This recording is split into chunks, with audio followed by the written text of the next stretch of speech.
friends. So today in this mini video guitar lesson we're going to learn bar chords. Now if you remember me telling you before, there's two ways of playing guitar. There's rhythm and lead, and rhythm tends to be chords where you're strumming or playing more than one note at once generally, and lead tends to be where you're playing one note at once, where you're doing solos or melodies or improvising, you know, usually using a scale or something. So bar chords definitely fall into the rhythm category because they're a type of chords. And if you remember earlier in the course we learned some other chords. We learned an E, an A, a D and a G, and we learn how to strum them and pick them. And we also learn power chords, which are when we just hold down these two notes at once. So I hope you've had a chance to practice all that, and I hope you've really memorised it all and you can play it easily now. Now bar chords are like a cross between the two, because in the same way that we move power chords around, we're going to move the bar chords around, but it does involve strumming all the strings usually. So let me stop talking about it and let me just give you an example of what these bar chords look like.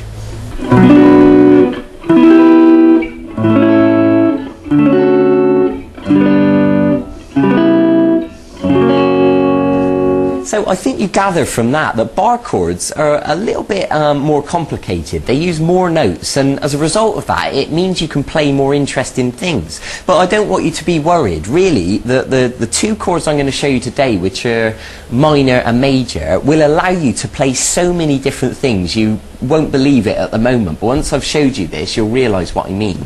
So the first thing I want you to do is to take your first finger and put a bar on. And what that means is to hold down all the strings flat, and we're going to do it at fret 7.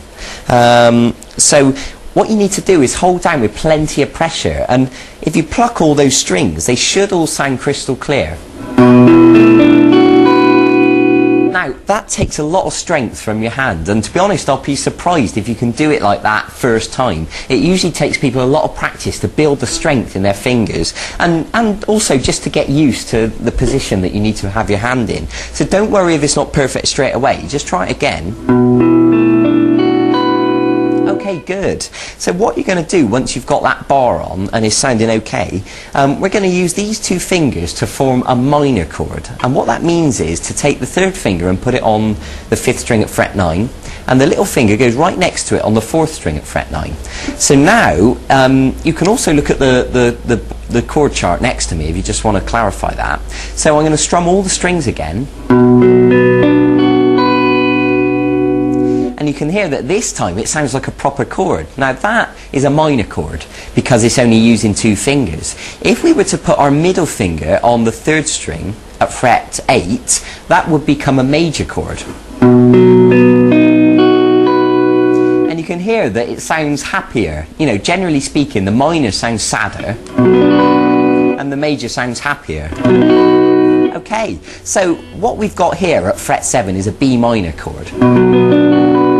And it's B minor because it's at fret 7. If we were to move our bar down 2 frets, so the bar's now at fret 5, and we were to do a major chord like this, that would now be an A shape because fret 5 is an A.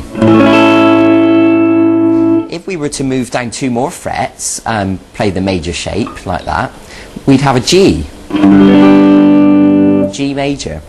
And take it down 1 more fret and you've now got F sharp major. So let me just play that again because I want to make it really clear to you exactly what I'm doing.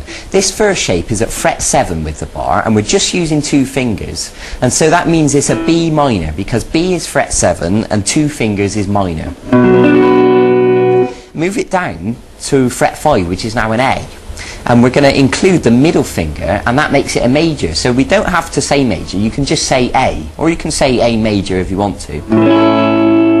And now we're going to move it down 2 more frets to G major, and then 1 more fret to F sharp major. Okay, now just hold on 1 second. I understand that these bar chords are quite an advanced thing. They're very tricky. It takes a lot of strength from your fingers and it takes a lot of getting used to. So I don't want you to be worried if you can't play it perfectly straight away. What I suggest you do is pause the video or watch it again from the start if you need to, just to clarify what to do. And take your time and be really patient with yourself. There's no rush to get it right. I can promise you I didn't learn to play bar chords instantly. It took me weeks and weeks of practice to get it sounding smooth. smooth, okay? So I just want you to understand that, so because I don't want you to get frustrated while you're practicing. So let's try strumming 4 times on each one of those chords. So B minor, A major, G major, F sharp major.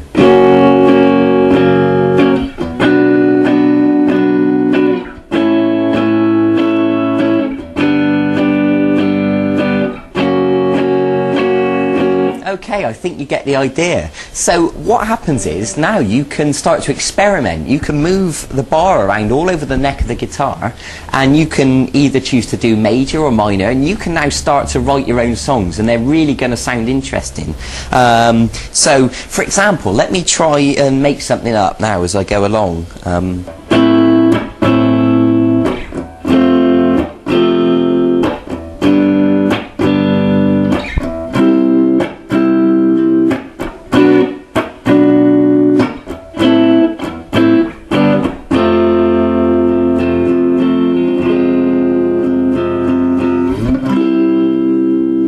Okay, that was just a few chords. I was making it up as I went along. You know, it's nothing special, but I think you get the idea that if you sat there and experimented and moved around and you could find chord sequences that sounded brilliant, then you're a songwriter. So congratulations, it really is that simple. Okay, so like I said, I'll say it again, these bar chords are quite advanced. I suggest you watch this video a few times, really get used to it, really practice it. Your fingers will ache, okay, but it'll be so worth it in the end, because this will allow you to play so many different songs just by simply moving this bar around. It really is that simple. So congratulations, I'm really glad you've got this far, and I hope you appreciate the fact that I've given you a variety of different things, different techniques to learn. You know, we've been doing lead guitar, we've learned scales, hammer-ons, pull-offs, we've done power chords, you know, now we've done bar chords, we've done finger picking, strumming patterns. I hope you're really getting into it, and I hope you're looking forward to the point where you know all this stuff and where you can go away and learn any song that you want to learn. And if you want to go to the archive and see what songs are available, there's loads of full-length video guitar lessons. No matter what band you're into or what songs you like, there's stuff there that I'm sure you'll want to learn. So by all means, go and check it out. So go and get on with it, go and practice it. I'll see you in a few days for the next segment of this e-course. We've still got loads to look forward to. Okay, bye-bye.